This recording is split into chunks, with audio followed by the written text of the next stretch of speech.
गणेशाय नमः।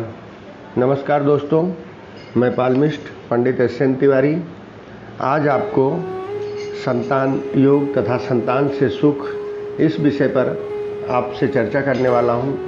भगवान गणेश अगर आपको संतान नहीं है तो संतान दें, और अगर संतान है तो संतान से आपको पूर्ण रूप से सुख दें।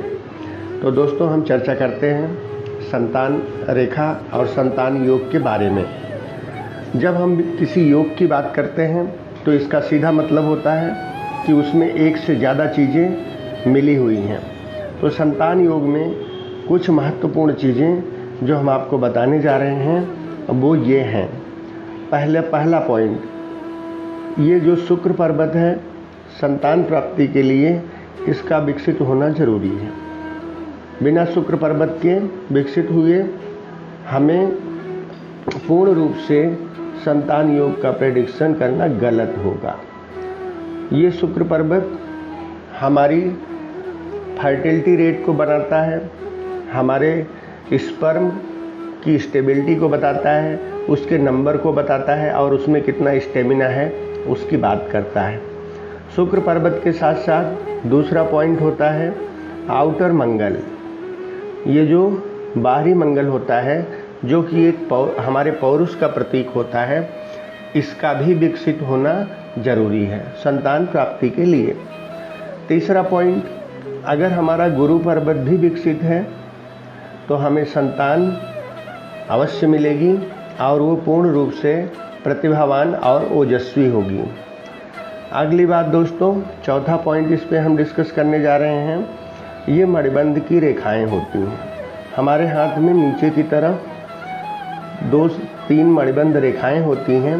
इन रेखाओं में अगर तीनों की उपस्थिति है तो निश्चित रूप से संतान होगी और बहुत आगे जाएगी, पेरेंट्स का नाम बहुत रोशन करेगी। ये मणिबंध में जो पहला पॉइंट होता है, पहली रेखा जो होती है, ये हमारे हेल्थ की बात करती है। दूसरी रेखा वेल्थ की बात करती है और तीसरी रेखा हमारे नेम और फेम की बात करती है।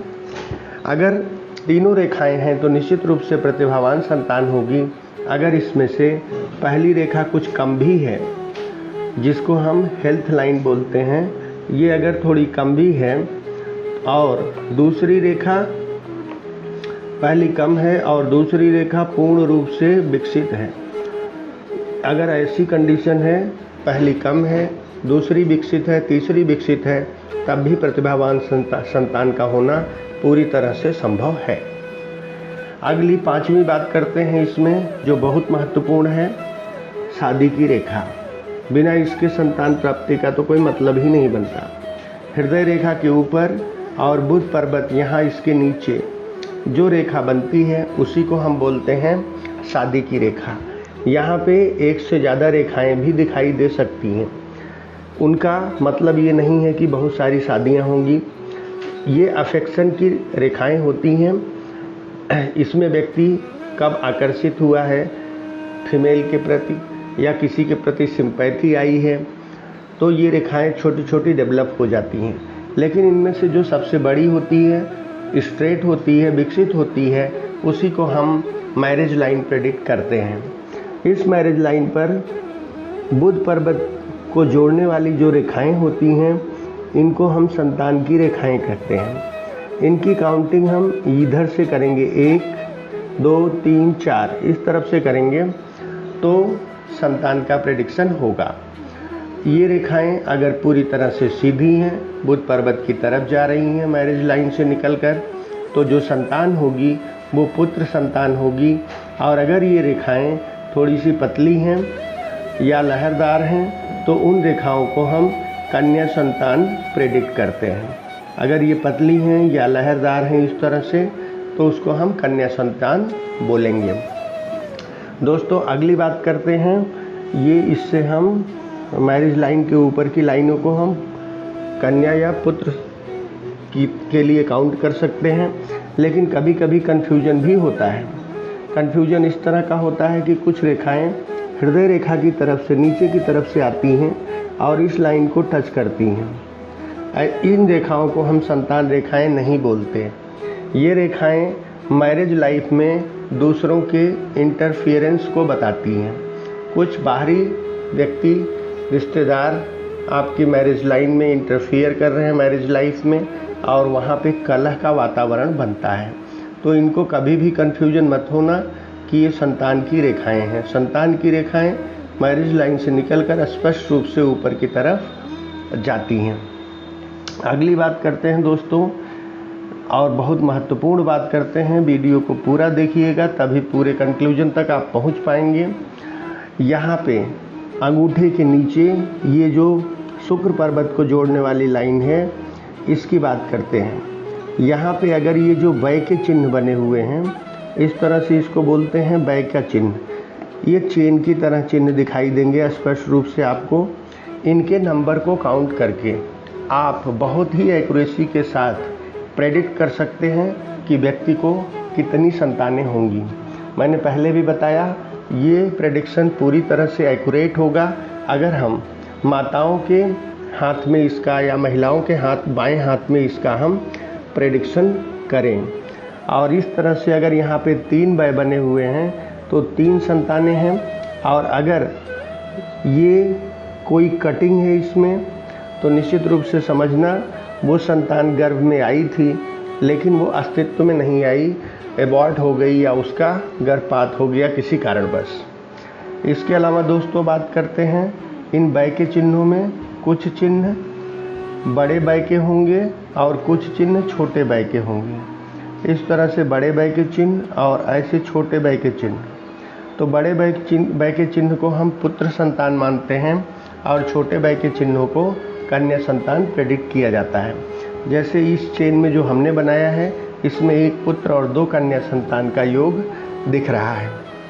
इसी के साथ साथ दोस्तों, अगर वै का चिन्ह अंगूठे में बना हुआ है, आपने नंबर भी प्रेडिक्ट कर लिया, और कहीं पे ब्लैक स्पॉट दिखाई दे रहा है, जैसे यहाँ पे ब्लैक स्पॉट बना या यहाँ इस साइड में ब्लैक स्पॉट बना, तो ऐसा नहीं है कि संतान की प्राप्ति नहीं होगी।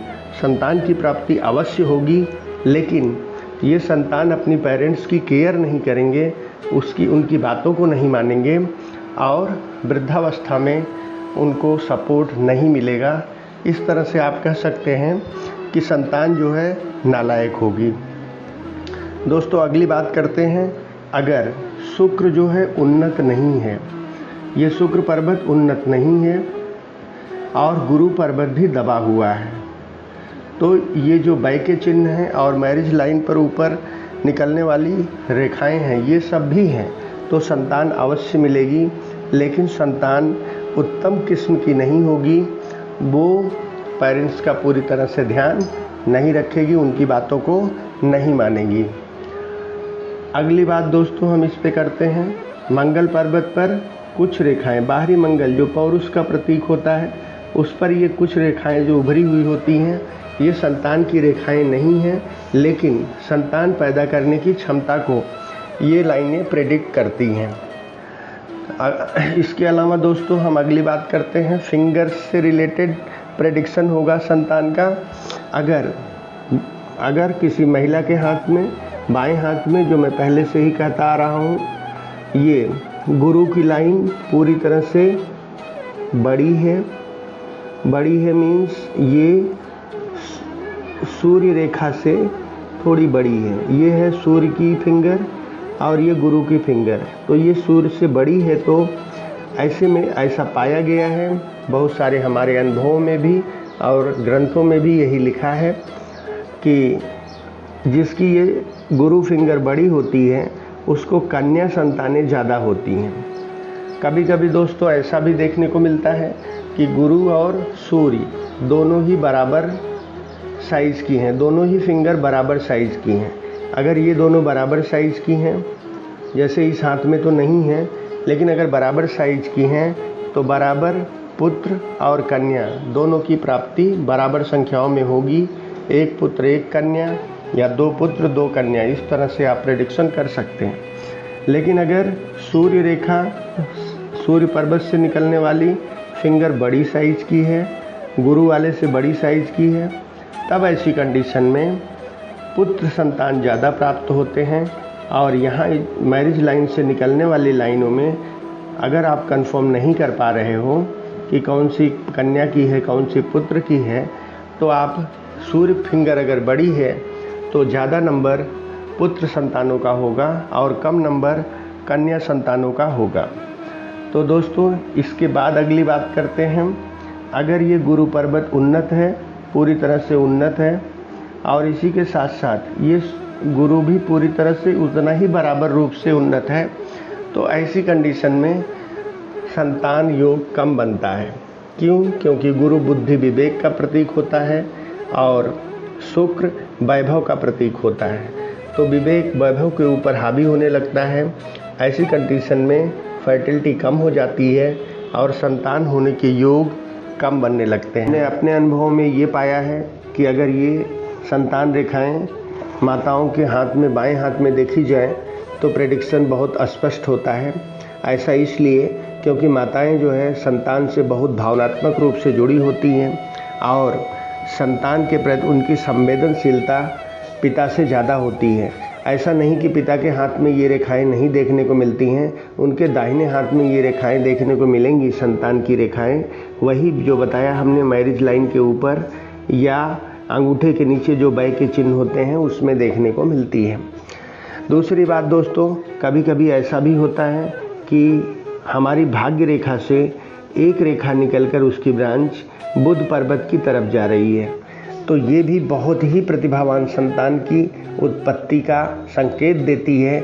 ऐसी रेखाएं बहुत रेयर हाथों में मिलती हैं।